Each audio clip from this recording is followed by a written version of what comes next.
बिस्मिल्लाहिर्रहमानिर्रहीम। आज की वीडियो है एस्पैरागस पे। इससे पहले भी मैंने एस्पैरागस की बहुत सी वीडियोस जो हैं वो अपने चैनल पर डाली हैं। तो इसकी लोकेशन की पहले बात कर लें। इसकी लोकेशन केयर बड़ी कंफ्यूजिंग सी हो जाती है।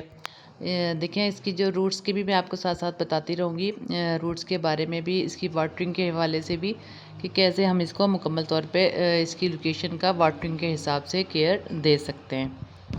लोकेशन का मैं आपको बता रही थी कि अगर हमने काफ़ी अरसे से अपना जो प्लांट है वो धूप में रखा हुआ है, अगर हम इसको इंडोर रखना चाहते हैं तो इंडोर रखने से पहले हमें जो इसका वाटर स्केजुअल चेंज करना पड़ेगा। जैसे इसकी मिट्टी को हम देखें, मिट्टी अगर इसकी है तो वाटर अगर डेली हम दे रहे हैं, देना भी डेली ही पड़ेगा। अगर हमने आउटडोर रखा है, इंडोर रखने में हमें वाटर 1 या 2 दिन के बाद देना पड़ेगा।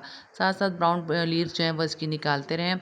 और ये है चेंजिंग इसकी। और अगर हमने इसको आउटडोर रखा हुआ है, आउटडोर में इसको डेली पानी देना पड़ेगा। अब इससे ये इंडोर भी बन गया और आउटडोर भी हो गया, यानी कि लोकेशन का जो केयर है वो चेंज हो जाती है वाटरिंग करने में। कि अगर हमने वाटरिंग देनी है आउटडोर केयर में तो वहाँ वाटरिंग ज़्यादा करेंगे, स्प्रे करेंगे। डायरेक्ट सनलाइट में रखा हुआ है, ये भी लोकेशन है डायरेक्ट सनलाइट की, वहाँ पर हम इसको स्प्रे करते रहेंगे पानी का और इसका पानी डेली देंगे। और ये इसकी केयर हो गई है फुल सनलाइट लोकेशन में। और अगर इसको इंडोर रखेंगे, इंडोर में हमने इसको पानी मिट्टी को देखते हुए थोड़ा सा पानी देना है, यानी कि डेली ना दें। तो हफ्ते में 1 बार भी हम इसको दे सकते हैं अगर इसकी मिट्टी वेट रहती है, इसके पत्तों को देखते हुए। अगर हम इंडोर रखकर डेली पानी देंगे तो ये रूट रॉट की तरफ जाएगा। और अगर ख़ास तौर पे जब रूट बॉन्डिंग महसूस हो तो रूट बॉन्डिंग के दौरान आप इसको डिवाइड कर दें ताकि इसकी ग्रोथ पे इतना ज़्यादा असर ना पड़े। अब बात करते हैं कि कैसे कैसे पॉट्स में इसको लगा सकते हैं। छोटे से छोटे पॉट में लग जाएगा, प्लास्टिक पॉट में आप इसको लगा लें, बहुत खूबसूरत लगेगा।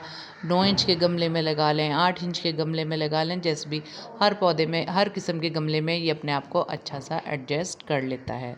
यही खूबी है इस प्लांट की। लेकिन गमले के हिसाब से आप इसकी मिट्टी को देखकर पानी की जो है वो देते रहेंगे। और बहुत बड़े गमले में डायरेक्ट सनलाइट में तो इसके ब्राउन पत्ते आप तोड़ते रहेंगे। इंडोर में रख के कभी ना कभी इसको हफ्ते में या महीने में 1 बार आप धूप ज़रूर लगाएंगे, अगर बहुत ही आपने हैवी शेड के इंडोर में रख लिया है। एवरग्रीन प्लांट है और ऑर्नामेंटल भी है।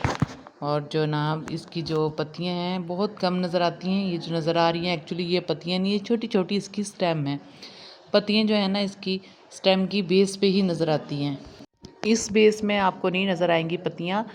बेसिकली ये जो स्टेम के ऊपर ही जो पत्तियां फील हो रही हैं वो स्टेम का ही हिस्सा है, जिन्हें क्लेडोल्स कहते हैं। इन क्लेडोल्स की बेस में हमें जो कभी कभी पत्ती नज़र आएगी वो पत्ती कंसीडर होगी जनाब। तो ये है एस्पैरागस के बारे में, यानी कि अगर हम सोचें इसकी बेस पे हर स्टेम के डॉल्स की बेस में जो है पत्ती होगी वही पत्ती कंसीडर होगी। और ये स्टेम से एक्सटेंड करती हुई स्टेम जो हैं शामिल होंगी इसकी एस्पैरागस की।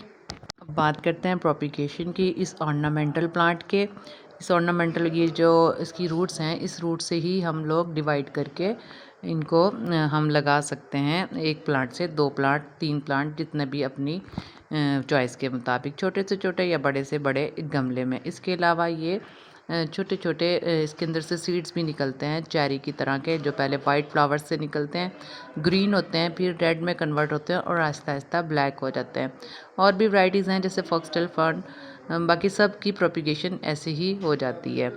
और हार्डी सा प्लांट है, एक दफ़ा अगर आपको ब्राउन सी पत्तियां नज़र आ भी रही हैं तो आहिस्ता आहिस्ता ये ग्रीन हो जाएंगी हमें इसकी मुकम्मल तौर पे केयर देने से। 1-2 दिन तक पानी देना रह भी जाए तो कोई ऐसा नहीं, क्योंकि इसकी जो रूट्स हैं वो फ्लशी सी रूट होती हैं और बल्ब टाइप में। तो रूट बॉल को डिवाइड करके बहुत इजी सी इनकी प्रोपिगेशन कर सकते हैं। और जिस तरह मैंने चेरी का बताया, चेरी वाले सीड से भी बहुत अच्छी सी इनकी प्रोपिगेशन हो जाएगी। ये अगर आप लगाएं बरसात के मौसम में तो बहुत अच्छे से इसके ये जैसे सीड नज़र आ रहा है, इस सीड से बहुत अच्छी सी इनकी प्रोपिगेशन बहुत बेहतर तरीके से हो जाएगी। और बड़े प्यारे प्यारे से एस्पैरागस प्लांट से आपका जो गमला है जितने हिसाब से आपने सीड डाले हैं भर जाएगा।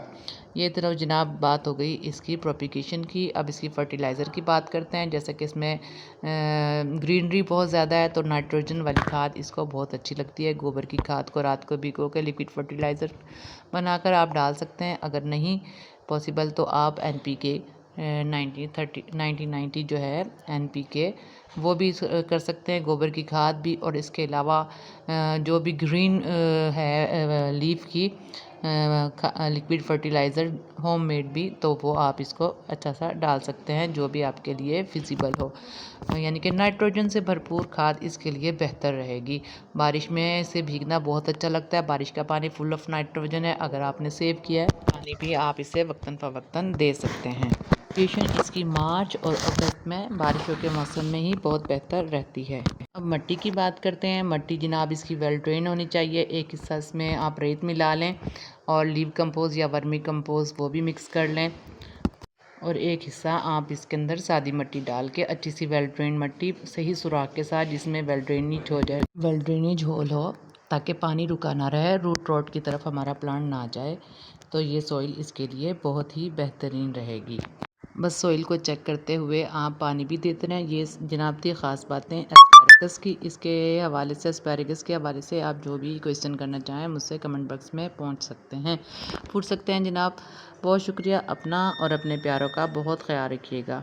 इसके साथ ही अपनी वीडियो ख़त्म करती हूँ। अगर आपको कोई भी क्वेश्चन है आप बिला झिझक मुझसे पूछ सकते हैं। अल्लाह हाफिज़।